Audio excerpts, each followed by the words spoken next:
अब आगे बढ़ते हैं और देखते हैं प्रकाश का परावर्तन। तो प्रकाश का परावर्तन कहता है कि प्रकाश की किरणों का किसी परावर्तक सतह से टकराकर उसी माध्यम में लौटने की घटना को प्रकाश का परावर्तन कहते हैं। यानी कहने का मतलब कि प्रकाश जो है किसी स्रोत से जब निकल रही है तो किसी न किसी वस्तु से टकरानी चाहिए, जैसे मान लेते हैं कि यहाँ से सूर्य से क्या है, यह सूर्य से कोई प्रकाश की किरण निकला और यह मान लेते हैं कि कोई परावर्तक सतह है। कल ही पिछले क्लास में पढ़ चुके हैं कि वैसा परावर्तक सतह जिसे प्रकाश पार न हो सके। ठीक है, तो मान लेते हैं कि यह एक परावर्तक सतह है। ठीक है, क्या है यह? परावर्तक सतह। प्रकाश की किरणों का परावर्तक सतह से टकराकर उसी माध्यम में, किस माध्यम में? अर्थात कहने का मतलब कि जिधर से आया उधर ही वह लौट गया। तब जिधर से आया और जिधर लौट गया उधर ही, तो इसी घटना को हम प्रकाश का परावर्तन कहते हैं। अब इसमें कुछ मुख्य बातें भी हैं, जैसे कहीं से यह जो पहली किरण है जब परावर्तक सतह पर आकर टकराया तो यह कहीं न कहीं से तो आ रहा है परावर्तक सतह की ओर। तो जब यह परावर्तक सतह की ओर आ रहा है तो इसलिए इसे कहेंगे हम आपतित किरण। क्या कहेंगे? आपतित किरण। ठीक है, और जिस बिंदु पर आकर टकराया है, मान लेते हैं इसको नामकरण कर देते हैं, तो यह जो बिंदु हो गया यह हो गया हमारा आपतन बिंदु। और जब सतह से टकराकर जो किरण लौट रही है उसे कहते हैं हम परावर्तित किरण। परावर्तित किरण। ठीक है, अब क्या करते हैं कि आपतित किरण और परावर्तित किरण के बीच में एक अभिलंब दिया जाता है। एक अभिलंब दिया जाता है और यह अभिलंब के कारण क्या होता है कि आपतित किरण और अभिलंब के बीच जिस कोण का निर्माण होता है उसे हम कहते हैं आपतन कोण। क्या कहते हैं? आपतन कोण। और परावर्तित किरण और अभिलंब के बीच जिस कोण का निर्माण होता है उसे कहते हैं परावर्तन कोण। ठीक है, जिसे हम स्मॉल r से भी सूचित करते हैं और आपतन कोण को स्मॉल i से। ठीक है, तो अब कहता है कि जब प्रकाश की किरण का परावर्तन हो गया तो यह कुछ न कुछ नियम को यह फॉलो करता है। तो प्रकाश के परावर्तन के दो नियम हैं। कौन कौन? पहला आपतित किरण, समझ लिए हम कि परावर्तक सतह पर आने वाली किरण आपतित किरण, परावर्तित किरण, परावर्तक सतह से टकराकर लौटने वाली किरण परावर्तित किरण, तथा अभिलंब, जो अभिलंब हम डाले हैं बिंदु ओ पर, इसका अगर नामकरण कर देते हैं एन लग देते हैं ON। ठीक है, तथा अभिलंब तीनों परावर्तक सतह के, यह जो मेरा दिखलाया गया है मान लेते इसका अगर नामकरण कर दें AB।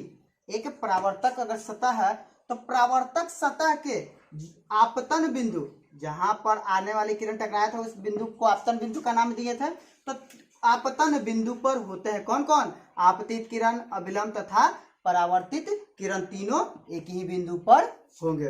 दूसरा नियम कहता है कि आपतन कोण का मान परावर्तन कोण के मान के बराबर होता है। ठीक है, आगे बढ़ते हैं। परावर्तन दो प्रकार के होते हैं। कौन कौन? नियमित परावर्तन और दूसरा अनियमित परावर्तन। नियमित परावर्तन कहने का मतलब कि इन दो नियमों को जो भी प्रकाश की किरणें फॉलो करेंगी उस नियम के तहत हम उस परावर्तन को नियमित परावर्तन कहेंगे। अगर इनमें से थोड़ा सा भी इधर उधर हुआ तो उसे हम अनियमित परावर्तन कहेंगे। अब आगे पढ़ते हैं हम दर्पण की ओर कि दर्पण क्या है। हम लोग सबको देख चुके हैं, जिसे हम लोग कहते हैं अपनी आम भाषा में आईना। तो दर्पण कहता है कि कांच का वह रूप जिसका एक भाग रज्जित, अर्थात रज्जित कहने का मतलब होता है कि रंगा हुआ, तथा दूसरा भाग परावर्तक सतह के रूप में हो, दर्पण कहलाता है। कहने का मतलब कि मान लेते हैं कि यह एक कांच का पट्टी है ठीक है, कांच का एक पट्टी है। कहता है कि जिसका एक भाग रजित किया हुआ अर्थात रंगा हुआ, मान लेते हैं कि इस तरफ वाले भाग को हम रंग दिए, एक भाग रजित किया हुआ हो तथा दूसरा भाग परावर्तक सतह हो और यह रजित भाग, तब हम जो यह ए बी जो बना, यह क्या बना, दर्पण। ठीक है, दर्पण अब आगे चल के पढ़ रहे हैं कि दर्पण भी दो प्रकार के, समतल दर्पण और गोलीय दर्पण। गोलीय दर्पण भी आगे चल के दो प्रकार के होते हैं, जिसके बारे में हम आगे पढ़ेंगे। अभी देख लेते हैं जरा कि समतल दर्पण। तो समतल दर्पण हम चित्र से ही समझ लेते हैं कि कांच का वह समतल पट्टी, कांच का वह समतल पट्टी जिसका एक भाग रजित तथा दूसरा भाग परावर्तक सतह हो, समतल दर्पण कहलाता है। ठीक है, गोलीय दर्पण, गोलीय दर्पण कहता है कि किसी खोखले कांच के गोले का वह भाग जिसके एक भाग को रजित करके दूसरा परावर्तक सतह के रूप में बदला गया हो, तब वह दर्पण जो है गोलीय दर्पण कहलाता है, जो आगे चल के दो भागों में बंटते हैं। इनमें क्या होता है कि दो होता है जिसके बीच से अलग अलग कर दिया जाए, तो एक भाग को अंदर से रंग दिया जाता है अर्थात रजित कर दिया जाता है, और दूसरे भाग को बाहर से, और इस प्रकार गोलीय दर्पण भी आगे चल के दो भागों में विभक्त हो जाते हैं। अब हम गोलीय दर्पण के दोनों प्रकार देख लेते हैं। कहता है कि गोलीय दर्पण दो प्रकार के होते हैं, अवतल दर्पण और उत्तल दर्पण। तो अवतल दर्पण कहता है कि वैसा गोलीय दर्पण जिसका परावर्तक सतह धंसा हुआ हो या फिर जिसका रजित किया हुआ भाग उभड़ा हुआ हो, जैसे कि ये वाला भाग जो यह कलई किया हुआ दिखलाया गया है, यह बाहरी वाला भाग है अर्थात रजित किया हुआ भाग, ये वाला भाग। तो जब इस तरफ वाले भाग को रजित किए हैं तो ये वाला भाग जो परावर्तक सतह बना यह धंसा हुआ है कि नहीं है, तो इस वजह से यह जो दर्पण मेरा बना, यह कौन सा दर्पण बना, अवतल दर्पण, अवतल दर्पण। ठीक है, गोलीय दर्पण का वह भाग जिसका परावर्तक सतह धंसा हुआ हो, अवतल दर्पण, तथा गोलीय दर्पण का वह भाग जिसका परावर्तक सतह उभड़ा हुआ हो, वह दर्पण जो कहलाता है, कौन सा दर्पण कहलाता है, उत्तल दर्पण। ठीक है, अब इसके कुछ विभिन्न पद हैं। क्या विभिन्न पद, जैसे कि इसमें दिखलाया गया है दो बिंदु P, तो जब दोनों दर्पण को हम अलग अलग करके जिक्र करते हैं, ठीक है, कि P है क्या, तो ध्यान देने वाली जाहिर सी बात है, P जो है अर्थात बिंदु P जो है ध्रुव है। क्या है, ध्रुव है। गोलीय दर्पण का मध्य बिंदु, गोलीय दर्पण का मध्य बिंदु ध्रुव कहलाता है। ठीक है, गोलीय दर्पण का मध्य बिंदु ध्रुव कहलाता है। फिर उसके बाद नंबर सी है नंबर 1, नंबर 2 में है बिंदु C। तो बिंदु C जो है वक्रता केंद्र है, वक्रता केंद्र है। ठीक है, गोलीय दर्पण के बीच में स्थित वह बिंदु जहां से परिधि के बीच की दूरी सभी दिशाओं में समान होगी, तब वह बिंदु जो है वक्रता केंद्र कहलाएगा। जहां से उन दोनों के बीच की दूरी की बात नहीं की जा रही, वहां से अगर दूरी चारों तरफ समान हो रही है तो जहां से हो रही है वही बिंदु वक्रता केंद्र कहलाएगा। ठीक है, अब उसके बाद है C से P, C से P नंबर 3, अर्थात CP की बात की जाए तो CP जो हो जाएगा मेरा वक्रता त्रिज्या हो जाएगा, वक्रता त्रिज्या। वक्रता केंद्र तथा ध्रुव के बीच की दूरी वक्रता त्रिज्या कहलाता है।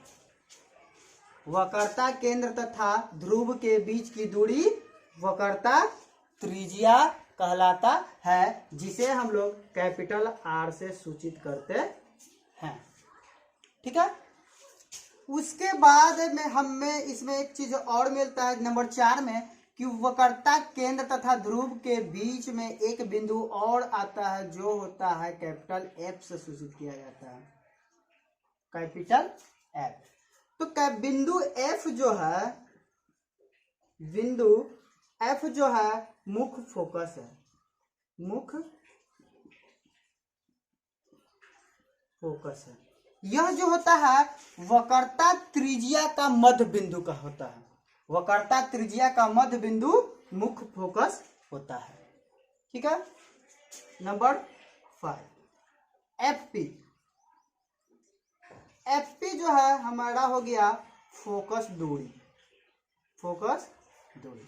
आसानी से कह सकते हैं कि मुख्य फोकस तथा ध्रुव के बीच की दूरी मुख्य फोकस कहलाता है। ठीक है। नंबर 6 है मेरा प्रधान अक्ष, प्रधान अक्ष। तो ध्यान देना है कि वक्रता केंद्र तथा ध्रुव को मिलाने वाली रेखा प्रधान अक्ष कहलाता है। यहाँ पर कंफ्यूज हो जाएंगे। वक्रता केंद्र तथा ध्रुव के बीच की दूरी वक्रता त्रिज्या, लेकिन वक्रता केंद्र तथा ध्रुव के बीच मिलाने वाली रेखा प्रधान अक्ष कहलाती है।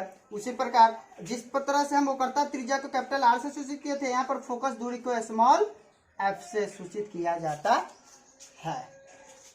अब पढ़ते हैं समतल दर्पण पर लंबवत पड़ने वाली किरण का परावर्तन।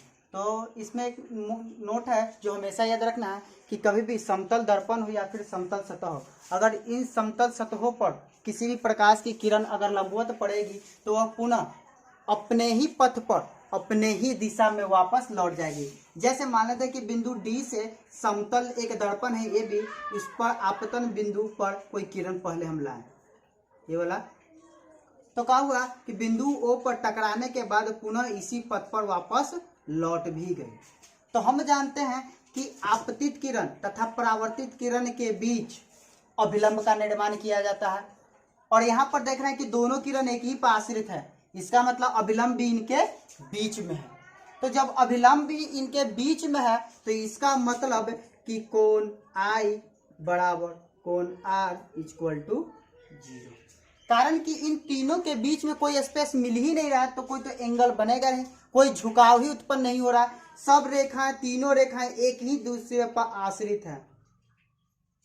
तीनों के बीच में कोई एंगल या फिर कोई झुकाव हो रहा है नहीं ना, तो इस वजह से कोण आई बराबर कोण आर बराबर 0। अर्थात कहने का मतलब कि आपतन कोण तथा परावर्तन कोण का मान 0 डिग्री होगा। कब? जब किसी समतल सतह पर प्रकाश की किरण लंबवत पड़ेगी तब।